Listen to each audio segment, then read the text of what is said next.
नमस्कार, मी जानवी सावंत. गुरु किल्ली यशाची मध्ये आपलं स्वागत आहे. आज आपण नशा भविष्य खराब करू शकते या विषयावर चर्चा करणार आहोत आणि आपल्याला मार्गदर्शन करणार आहेत आचार्य सुनील कुमार. आचार्यजी, कार्यक्रमात खूप खूप स्वागत. खूप खूप धन्यवाद, खूप खूप आशीर्वाद. तर तुम्हाला थोडक्यात आचार्य सुनील कुमार यांची ओळख करून देते. आचार्य सुनील कुमार हे गेली 22 वर्ष भाग्य परिवर्तनच्या माध्यमातून घरातील प्रत्येक अडचणींवर योग्य आणि फलदायी मार्ग दाखवत आलेले असल्यामुळे संपूर्ण महाराष्ट्रासह अमेरिकेत, कॅलिफोर्निया, दुबई पासून देशामध्ये दिल्ली, गुडगाव, हैदराबाद, गोवा व इंदोर आणि महाराष्ट्रामध्ये छत्रपती संभाजीनगर, पुणे, नाशिक, मुंबई येथे त्यांचे सेंटर्स आहेत. आपणास आपल्या कुठल्याही प्रकारच्या समस्यांवर हमखास उपाय हवा असल्यास स्क्रीनवर दिलेल्या फोन नंबरवर संपर्क साधून आपलं शंका निरसन करून घेऊ शकता. चला तर मग चर्चेला सुरुवात करूया. आजचा आपला विषयच हा आहे नशा. आणि बरेच आजचे युवक म्हणा किंवा आजची पिढी म्हणा नशेच्या आहारी गेलेली आपल्याला दिसते. तर त्यांच्या कुंडलीमध्ये हा दोष असतो म्हणून असं होतं का? खूप चांगला प्रश्न केला तुम्ही. प्रेक्षकांना सांगू इच्छितो की जर तुमच्या घरी कोणी नशा करताय तर त्याच्या मागे निश्चितपणे कुंडलीचा जे दुष्प्रभावी ग्रह तो कारणीभूत असू शकतो. त्याचं कारण आहे, कुंडलीमध्ये जर राहू चांगला नाहीये तुमच्या, तर निश्चितपणे राहूच्या दोषमुळे माणसं नशाकडे लक्ष देतो आणि त्याला सवय लावून जाते. खूप काही लोक असं पण करताय की ते करताय पण त्यांना सवय नाहीये. असं नाही की रोज रोज करायचं, पण खूप काही लोक जे रोज रोज करतायत त्याच्या कारण कुंडली अनुसार राहू ग्रह दोष. नंबर 2, जर तुमच्या चंद्रमा नियंत्रित नाहीये, चंद्रमा तुमच्या जर वृश्चिक राशीमध्ये आहेत किंवा राहू चंद्र योग आहेत आणि राहू चंद्र योग जर अष्टम स्थानमध्ये, कुंडलीच्या षष्ठम स्थानमध्ये किंवा कुंडलीच्या द्वादशी म्हणजे 12व्या स्थानमध्ये जर आहेत, तर निश्चितपणे याकडे माणसाचं अट्रॅक्शन खूप वाढतो, आकर्षण खूप वाढतो. खूप वेळ असं पण बघितलेलं आहे की खूप मित्रमंडळी, म्हणजे आपण असे नाहीये, पण जेव्हापासून कोणी मित्र आपल्याला असा भेटला तर माणसं त्याकडे जास्त अट्रॅक्ट होतो. तर याचं कारण काय? चंद्र.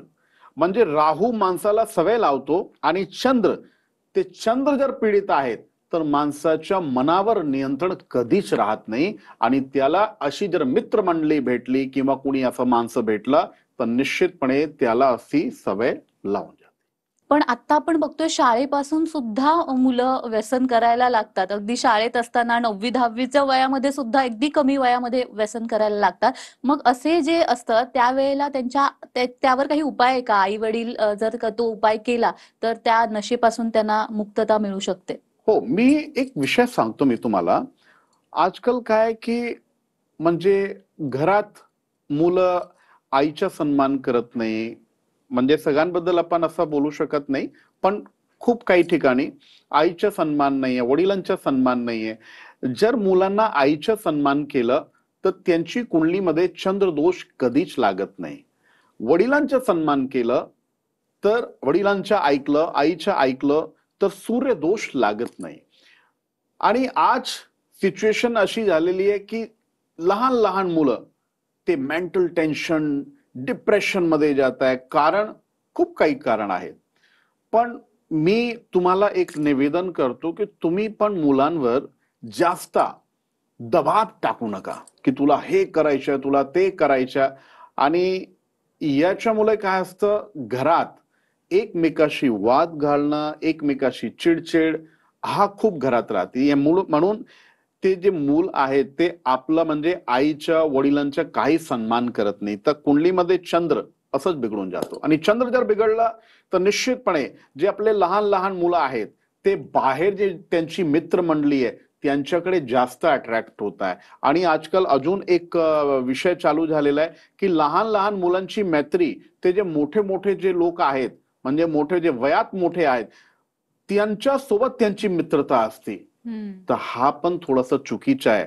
कारण की जर मोठे लोकांना म्हणजे वयात मोठे आहेत जर त्यांना काही सवय तर यांना पण लावून जाते. तर तुम्ही काय करा, मी दर कुटुंबामध्ये एक निवेदन करतो, तुम्ही जे आई वडील आहेत ते मुलांना तुम्ही एक संस्कार त्यांना द्या की रोज सकाळी सकाळी एक वेळ आईचे आणि वडिलांचे चरण स्पर्श करायचे आणि तुम्ही त्यांना आशीर्वाद द्या. आणि दर पौर्णिमेला आईने काय केलं पाहिजे की चंद्र दर्शन तुम्हाला झालं ना तर एक चांदीच्या किंवा स्टीलच्या काही पात्र घ्या, त्याच्यामध्ये दूध, कच्चा दूध गाईच्या ठेवायच्या, थोडंसं म्हणजे गोड साखर, आणि ते जसं आपण सूर्यदेवाला अर्घ्य देतो ना तसं अर्घ्य द्यायचं. आणि वडिलांना काय केलं पाहिजे की तांब्याच्या पात्र घ्या आणि त्याच्यामध्ये जल भरा, थोडासा गूळ टाका आणि तो जल तुम्ही सूर्यदेवाला घाला, म्हणजे पाणी आणि दूध हे दोघांचा जर अर्घ्य तुम्ही दिला तर निश्चितपणे जर तुमच्या मुलांना असं सवय लागलेली आहे किंवा तुम्हाला जर अशी इच्छा आहे की नाही बाबा आपले मूल त्याकडे म्हणजे त्यांचं लक्ष गेला नाही पाहिजे, तर तुम्ही आधीपासून हे प्रयत्न करा. वडिलांनी सूर्यदेवाची आणि आईनी चंद्रदेवाची असं पूजा केली पाहिजे आणि अर्घ्य दिला पाहिजे, तर निश्चितपणे तुमचे जे मूलवाले त्यांच्या लक्ष तिकडे जाणार नाही. आता हे आपण लहान मुलांबद्दल बोललोय, पण बऱ्याचदा असं होतं की जेव्हा नशा ज्या घरामध्ये केली जाते, बऱ्याचदा तिथल्या स्त्रिया विक्टीम होतात, त्यांना मारहाण केली जाते. तर असे काय उपाय आहेत जे केल्यामुळे त्या महिलांना चांगले परिणाम दिसून येतील? खूप चांगला प्रश्न आहे आणि मी सांगू शकतो की खूप काही लोक जे असं करताय म्हणजे नशा करून आणि घरात मारहाण करताय, मी निश्चितपणे सांगू शकतो त्यांच्या शनी एकदम 0 डिग्रीवर जाणार, म्हणजे 0 डिग्री. आणि शनी जर 0 झाला ना तर तुम्हाला हिरो कोणी बनू शकत नाही, हे तुम्ही लक्षात घ्या. कारण जेवढे त्रास म्हणजे जर तुमची कुंडलीमध्ये फ्युचरमध्ये भविष्यात जर काही दुर्घटना किंवा कधी कधी काय असतं तुमच्यावर केस मुकदमे आणि खूप लोक षड्यंत्र करताय, तर त्याच्या कारण काय शनी तुमच्या खराब आहेत. तर शनी जर तुमच्या बिघडला ना तर पूर्ण भविष्य तुमच्या बर्बाद. म्हणून घरात कधीच असं मारहाण करायचं नाही. नंबर 2, याचं कारण काय, तर कारण आहे जर कुंडलीमध्ये शनी चांगला नाहीये, शनी नीच राशीमध्ये आहे, षष्टम आहे, अष्टम आहे, तर निश्चितपणे घरात माणसं यासारखे काम करतो म्हणजे मारहाण करतो. तर त्यासाठी काय करायचं की घरी जे कोणी दुसरे लोक आहेत त्या लोकांना शनिदेवाचा उपाय केला पाहिजे. तर काय करायचं, तर एक काम तुम्ही नक्की करा, दर शनिवारी पिंपलाच्या झाडाच्या खाली जाऊन तुम्ही 11 दिवे लावा मोहरीचे तेलचे आणि त्याच्यामध्ये थोडेसे काळे तेल टाकायचे आणि 11 उडीदचे दाणे टाका. तुम्ही असं 11 शनिवार केलं ना तर निश्चितपणे शनी तुमचं चांगलं म्हणजे आणि घरात जे काही मारहाण वगैरे जे होती ना ते कधीच होणार नाही, तुम्हाला कधीच त्रास होणार नाही. तर हे तुम्ही एकदा नक्की या विषयावर तुम्ही लक्ष द्या, तर निश्चितपणे घरात एकदम शांतता राहणार. आचार्यजी, मला अजूनही या संदर्भात प्रश्न विचारायचे आहेत, मात्र आपल्या प्रेक्षकांनाही काही प्रश्न पडलेले आहेत, त्यांचे वैयक्तिक प्रश्न आहेत. कोल्हापूरहून शोभा थोरात आपल्याशी जोडल्या गेलेल्या आहेत. शोभाजी, माझा आवाज येतोय आपल्याला? ठीक आहे, हो येतोय. बेटा तुम्ही तुमच्या जन्मतारीख सांगा तुमच्या. सर जन्मतारीख 4 जानेवारी 2000 बघा. 4 जानेवारी 2000. 2000. हा 2000 साल. हा तुमचा आहे का? माझे नाही, माझ्या सुनबाईचा आहे. अच्छा, आणि जन्म वेळ माहिती आहे का? सर जन्मवेळ नाही हो मला भेटली. अच्छा, जन्म ठिकाण काय? जन्म ठिकाण शिरोळ आहे बघा त्यांचं. ठीक आहे. आता मी तुम्हाला सांगतो, हिची कुंडलीमध्ये दशा बरोबर नाहीये, म्हणजे हिला दाम्पत्य सुख नाहीये, दाम्पत्य बद्दल खूप त्रास, आणि लगभग 1.25 वर्ष झालं म्हणजे 1 वर्षापेक्षा जास्त झालं. तर कुंडलीमध्ये असं पण दिसतंय काही लीगल इश्यूज म्हणजे केस, पोलीस, कोर्ट कचेरी हे पण असू शकतो. तर काय असं चालू आहेत का? होय चालू आहे. चालू आहेत ना? तर ती थोडासा त्रास देणार बेटा. त्याच्या कारण अजून एक आहेत की तिचे घरचे जे लोक आहे ना ते पण थोडासा चुकीचा सपोर्ट करताय. ठीक आहे, म्हणजे याच्यामध्ये जे केस आता शांत झाला पाहिजे ते तसं नाहीये, ते खूप काही लोक तिला सपोर्ट करताय म्हणून ती थोडासा त्रास देणार. आणि नंबर 2, दाम्पत्य सुख नाहीये आयुष्यात म्हणून थोडासा सिस्टम खूपच जास्त गडबड झालेला आहे आणि तुम्हाला पण तिचा खूप त्रास आहे. आणि मला एक सांगा, तुमच्या मुलाच्या म्हणजे त्याची कुंडली आहेत का? होय आहे सर. मला एकदा डेट ऑफ बर्थ सांगा. 16/5/95 सर. आणि जन्मवेळ माहिती आहे? होय आहे 4:10 वार मंगळवार आहे त्याचं. 4:10 सकाळी संध्याकाळी? दुपारी 4:10. अच्छा ठीक आहे. आणि जन्म ठिकाण? जन्म ठिकाण त्याचं रेटरी कारखाना सर. हा, याची कुंडलीमध्ये पण दाम्पत्य सुख नाहीये. आणि तो सरकारी नोकरी करतो का बेटा? होय. ठीक आहे. म्हणजे याची कुंडलीमध्ये नोकरीचा खूप चांगला योग आहे, सरकारी नोकरीचा योग आहे, पण दाम्पत्य सुख नाही. आता मी तुम्हाला उपाय सांगतो, ते उपाय करायचे बेटा. ठीक आहे. नंबर 1, दर गुरुवारी तुम्हाला गुळचं दान करायचं. ठीक आहे. 1.25 किलो गुळ घ्या आणि गौशालामध्ये जाऊन तुम्ही गुळचं दान करा. 16 गुरुवारपर्यंत हे तुम्हाला करायचं. नंबर 2, म्हणजे जे तुमचा मुलगा आणि तुमची सून दोघांचं नाव घेऊन तुम्ही अमावस्येला जे सतनाजा म्हणतात ना, सतनाजामध्ये सप्तधान्य, ते सप्तधान्य तुम्हाला प्रदोषला तुम्हाला दान करायच्या महादेवच्या मंदिरमध्ये. नंबर 3, तुम्ही काय करा, जे दोघांची फोटो, जे एकत्र फोटो आहेत ना, म्हणजे लग्नाची जे एकत्र फोटो, त्या फोटोच्या पाठीमागे 7 नंबर लिहून आणि उत्तर दिशेला ठेवा तुम्ही. ते 3 उपाय तुम्हाला करायचे आणि 3 उपाय केल्यानंतर निश्चितपणे हे जे वाद चालू आहे, म्हणजे कोर्ट कचेरी केसेस वगैरे हे सगळं चालू, आणि याच्यामुळे तुम्हाला जे त्रास होतोय ना, ते शांत होणार. एकदम टेन्शन घेऊ नका. खूप खूप आशीर्वाद तुम्हाला. तर मला वाटतं शोभा थोरात यांना त्यांच्या समस्येवरचा उपाय मिळालेला आहे. आचार्यजींनी तो सांगितलेला आहे. तुम्हालाही जर तुमच्या समस्येवर उपाय हवा असेल तर स्क्रीनवर दिलेल्या नंबरवर लगेच संपर्क साधा. आता वेळ झालेली आहे छोट्याशा विश्रांतीची. कुठेही जाऊ नका. पाहत रहा गुरुकिल्ली यशाची.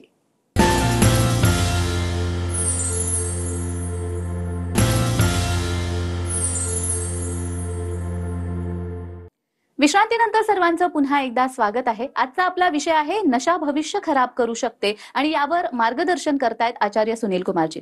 मला अजूनही या संबंधात प्रश्न विचारायचे आहेत, मात्र आपल्या प्रेक्षकांमधूनही फोन यायला लागलेले आहेत. अरुणा सोनावणे जालन्याहून आपल्याशी जोडल्या गेलेल्या आहेत. अरुणाजी, माझा आवाज येत असेल तर तुमचा प्रश्न विचारा. नमस्कार. हा नमस्कार. अरुणा बेटा, जन्मतारीख सांगा. माझ्या मुलीचं नाव आहे पूजा सोनवणे. हा, जन्मतारीख काय तिची? जन्मतारीख 27/8/1989. जन्मवेळ माहिती आहे? 7:15 ते 7:30 दरम्यान सकाळी. ठीक आहे. आणि जन्म ठिकाण कुठे बेटा? धुळे. ठीक आहे. मला सांगायचे बेटा आणि विचारायचे पण की तिच्या लग्न झाला होता आणि लग्न झाल्यानंतर तिच्या लगेच प्रॉब्लेम आला. ठीक आहे. आणि तिची कुंडलीमध्ये जे वैवाहिक सुख आहे ते वैवाहिक सुख दिसत नाही. तर काही याची लग्न झाल्यानंतर काही प्रॉब्लेम झालेला आहे का तिच्या? हो झालेला आहे. आणि आता ती घरी आहे? घरी आता ती. अच्छा. काय बेटा? घटस्फोट झाला म्हटलं. घटस्फोट झाला. ते काय कारण काय? हिच्या कुंडलीमध्ये वैवाहिक सुख ते भेटण्यामध्ये खूप प्रॉब्लेम आहेत, आणि त्याच्यासाठी मी तुम्हाला 2 उपाय सांगतो. ते उपाय केले पाहिजे आणि नंतर आता लग्न करा. सगळ्यात मोठा प्रश्न काय की ठीक आहे, एकदा घटस्फोट झाला तर का दुसऱ्यांदा आपल्याला लग्नाचे योग आहेत का, हा मोठा प्रश्न आहे. ठीक आहे. तर निश्चितपणे तिच्या दुसरं लग्न होणार. आणि कधीपर्यंत?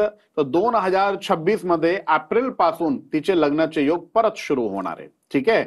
आणि एक जे कुंडलीमध्ये दोष आहे, ज्याच्यामुळे आधी पण तुम्हाला त्रास झाला, घटस्फोट झालेला आहे एकदा, तर तुम्हाला त्याच्यासाठी, त्या दोषची निवृत्तीसाठी 1-2 उपाय सांगतो. ते उपाय करायचे. गुरुवारी जर उपवास शक्य असेल तर तिला गुरुवारी उपवास केले पाहिजे. ठीक आहे. 16 गुरुवार उपवास करायला सांगा. नंबर 2, दर सोमवारी आणि प्रदोषला रुद्राभिषेक कमी ते कमी 11 सोमवार आणि 5 प्रदोष रुद्रार्चन केलं पाहिजे, म्हणजे रुद्राभिषेक करायचा. हे 2 उपाय केल्यानंतर ना निश्चितपणे तिची कुंडलीमध्ये जे दोष आहे ते दोष निघून जाणार आणि तिच्या परत लग्न होणार. आणि परत अशी जे आधी झालेलं आहे तसं परत होणार नाही. त्याबद्दल एकदम तुम्ही काळजी करू नका. खूप खूप तुम्हाला आशीर्वाद. मला वाटतं अरुणा सोनावणे यांना त्यांच्या समस्येवर उपाय सापडलेला आहे. तसंच तुम्हालाही जर काही समस्या असतील तर स्क्रीनवर दिलेल्या नंबरवर नक्की संपर्क करा. आचार्यजी, बऱ्याच जणांना दारू शिवाय सिगरेट म्हणा, तंबाखू म्हणा, अशी बरीच व्यसनं असतात. तर ही व्यसनं सोडवण्यासाठी ज्योतिषशास्त्रामध्ये काही उपाय आहेत का? हो आहेत ना.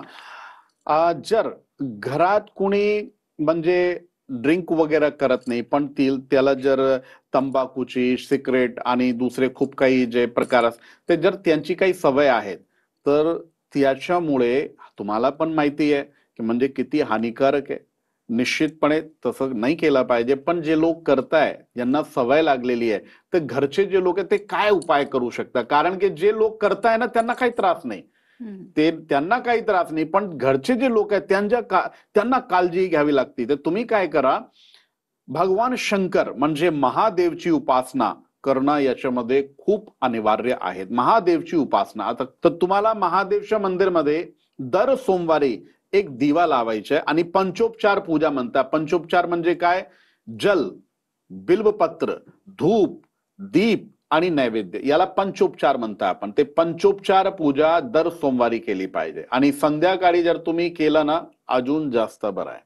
नंबर 2, चंद्रसाठी दान सुरू करा तुम्ही. तर काय दान केले पाहिजे? तर दर सोमवारी आणि दर पौर्णिमेला तुम्ही तांदूळच्या दान, साखरच्या दान आणि दूधच्या दान हे 3 दान केले पाहिजे. ते 3 दान केले आणि ज्या माणसाला सवय लागलेली आहे त्याच्या नाव घेऊन मानसिक संकल्प करून मग तुम्ही हे दान करा. आणि दान करताना आपला जे तोंड आहे ते तुम्ही उत्तर दिशेला ठेवा. उत्तर दिशेला ठेवून मग तुम्ही दान करा आणि संकल्पित दान करा की तुम्ही कशासाठी हे दान करताय. कधी कधी खूप काही लोक हे पण प्रश्न करताय, गुरुजी आम्ही केलं पण जास्त त्याच्यामध्ये काही फायदा नाही झाला. जर तुम्ही एकदम प्रॉपर पद्धतीने केलं ना तर निश्चितपणे तुम्हाला फल भेटणार. तर उत्तर दिशेला तोंड करून हे करा आणि सोमवारी जसं मी सांगितलंय ते तुम्ही करा. निश्चितपणे तुम्हाला फायदा होईल आणि जे कोणी माणूस असं करताय ना त्याची सवय सुटणार. जसं तुम्ही म्हणालात आता की दारूचं व्यसन नाही केवळ, तर इतरही जी व्यसनं आहेत ती सुद्धा सोडवण्यासाठीचे मार्ग तुम्ही सांगितलेले आहेत. मात्र नशा कोणतीही असो ती वाईटच असते. मग अशा वेळेला ही व्यसनं सोडवण्यासाठी म्हणून काही उपाय आहेत का? हो आहेत.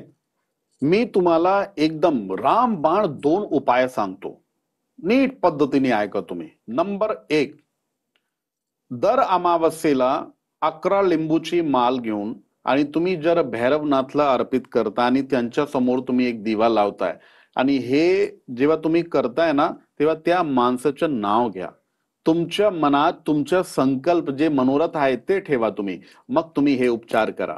जास्तानी 5 अमावस्या करून बघा तुम्ही, तुम्हाला स्वतः कळणार. नंबर 2, तुमच्या जे कोणी कुलदैवत आहे तिकडे जाऊन आणि जसं तुमच्या घरी कोणी माणसं त्याला तंबाखूची सवय आहे किंवा सिगरेट किंवा दुसरं काही जे जे काही आहेत ते घेऊन जा तुम्ही आणि तिकडे जाऊन तुम्ही बाहेर म्हणजे तुम्हाला गर्भगृहामध्ये प्रवेश करायचा नाही ते घेऊन.